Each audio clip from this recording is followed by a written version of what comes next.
we haven't been able to see that. But the youth combined with the veteran presence, combined with Greg Williams stepping in, you hope that this is finally the year that you can have that actual upward trajectory over the course of the season, and they'll be better at the end of the year than they were at the beginning, and that we can actually see that. I think not to put all the pressure on Myles Garrett, but if he can get to the quarterback, like I said before, it's going to make the defense so much better. The safeties are going to look better. The entire secondary is going to look better. But also, actually, I just lost my train of thought, so carry on. All right. So for you, Hattery, what obviously you're not much of a Browns guy, but you're obviously thinking about the team a little bit. How are you taking the season? Do you have a strategy? Like I need to come up with coping mechanisms and strategies heading into every season because that's the way I am with this team. I'll tell you, I was really close about a year and a half ago, right before Sashi Brown got hired. And then once they dove into the sort of more analytical, more creative approach, I've just been all in, and I've been really patient with it. I understand they're tanking. Intellectually, I can put up with that. I don't mind seeing them lose on Sunday. I've just grown to appreciate that, I suppose. So, as long as certain things go well developmentally, I was used to like the Indians in 2011, 2010. I've seen developing teams. I believe in the system a little bit, so I think I can handle it. So you actually believe in the coaching? There's part of me that thinks back to last season and some of the decisions in game that Hugh Jackson made. My initial criticism of him when he walked in the door and said he was not only going to be the head coach, but he was going to call the plays. And I think he's got something to prove in terms of being a legit head coach this year and not making some of the mistakes that he left on the field last year too. Yeah, I think I'm most worried about development. I'm not super worried about whether Hugh Jackson makes the right calls at the 2-minute warning and whether he uses timeouts efficiently. I'm just worried about... Why wouldn't you be worried about that? That's supposed to be the easy stuff. That's supposed to be the easy stuff, but I'm just worried about Deshaun Kaiser. Is he getting better? Is Myles Garrett getting better?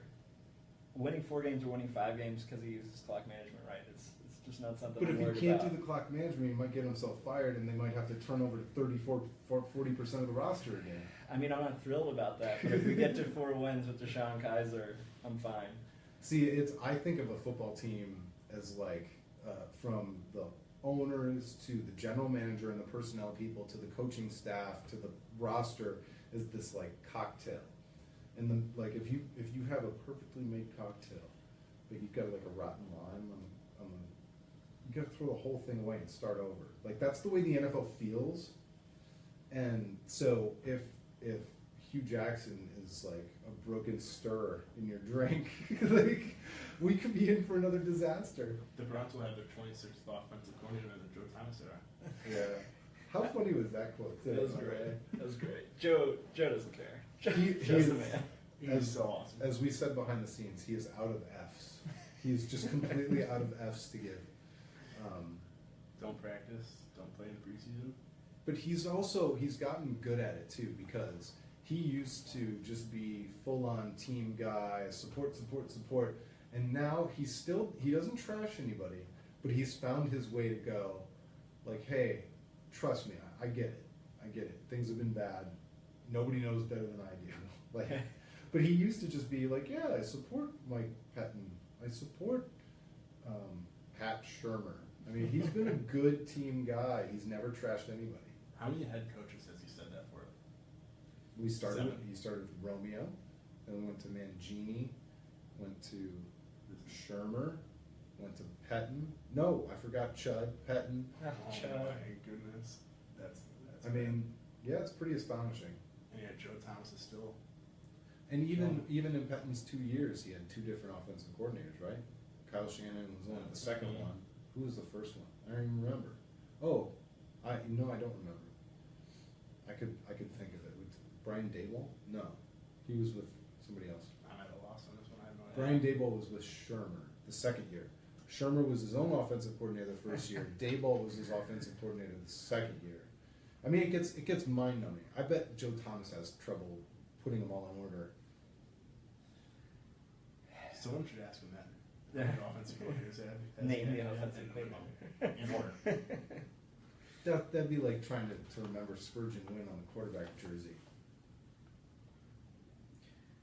All right, I got to go back to you, Craig. All right, I got to go back at you here. all right. So, like, I agree in that I don't want to throw away the straw. I don't want to be forced away to throw away the straw. I totally agree. I guess I think the microscopic things that Andy Reid's done wrong for 10 years, I don't really care about yet. Fair enough. If we're in a situation where it's costing us games where we're contending, I care. But I guess, I mean, maybe it cost him his job. For some reason, I have faith that the Browns really buy into this development and buy into this movement with Sashi and DePodesta. I think they sold it as a longer-term thing, which allowed them to tank last year. So if you believe that they sort of buy into that development and that 3 or 4 wins is enough, I don't think those things will cost you his job this year. But I could be wrong. They probably won't cost him his job, but they've got to give you pause. As a Browns fan, as somebody who follows the team, if he calls timeouts in all the wrong spots again this year, or like challenges the wrong plays, or whatever, like you're gonna start seeing a ceiling. And anytime you start to see a ceiling on your team based on something that has been so interchangeable, it's kind of scary. It's kind of scary because it's not easy to find an NFL head coach. I think we can all agree on that. Like, I'm not apologizing for the Browns owners over the years, but I mean, you look at all the different coaches that have succeeded and failed across the entire league, and it's a weird cocktail because would Harbaugh be successful in Baltimore without Joe Flacco? And once Joe Flacco got his money, is that going to be Harbaugh's downfall? You know, it's like there's no like up or down, good or bad. It's like, well, it depends.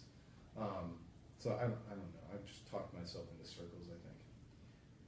Yeah, I think one of the weird things about the NFL, and I'm sorry, I'm excluding Josh over here, but one of the weird things to me is, what are there, 3 really good coaches who get it all right all the time? Pete Carroll, Mike Tomlin, Bill Belichick, maybe a few others, and I think some of the rest of them came into good talent situations and are there forever. And look, Marvin Lewis never gets it right. He's had a job for 10 years, and I'm not saying I want to be the Bengals, but I wouldn't have hated the last 6 years of being a Bengals fan. No, So I'm with you on that. And I think some would argue that Bill Belichick got lucky too, because he never really won anything without Tom Brady, and he might never try and prove that he can win without Tom Brady. Do you think he walks away when? I think he and Tom Brady could very well both walk off into the sunset after the season. I kind of hope Belichick's enough of a narcissist that he comes back. I want to see it. I want to see him go take over like the Rams and be like, I'm going to make the Rams great, and see what happens. Make the Rams. You know what's going to happen. You're going to fire Hugh Jackson. They're going to hire Bill Belichick. He's going to try and resurrect the Browns. They're going to realize you can't do it without Tom Brady, and it's going to go on the Cleveland Browns misery chart. Hired the greatest coach of all time, and even he couldn't fix the Browns. Even he couldn't win 4 games. Yeah. All right, well, that's a perfect place to stop. That's the Browns portion of the podcast. Stay tuned for more. Make sure you find us on iTunes, leave us a rating, hopefully a good one. Until next time, it's been the WaitingForNextYear.com podcast. I lost my freaking train of thought. I want to say that how good the Josh defense is screwed depends on up. No, how good the defense is also depends on the offense too. They're All right. figuring out every time. Thanks for watching. We'll talk to you next time. Did anybody actually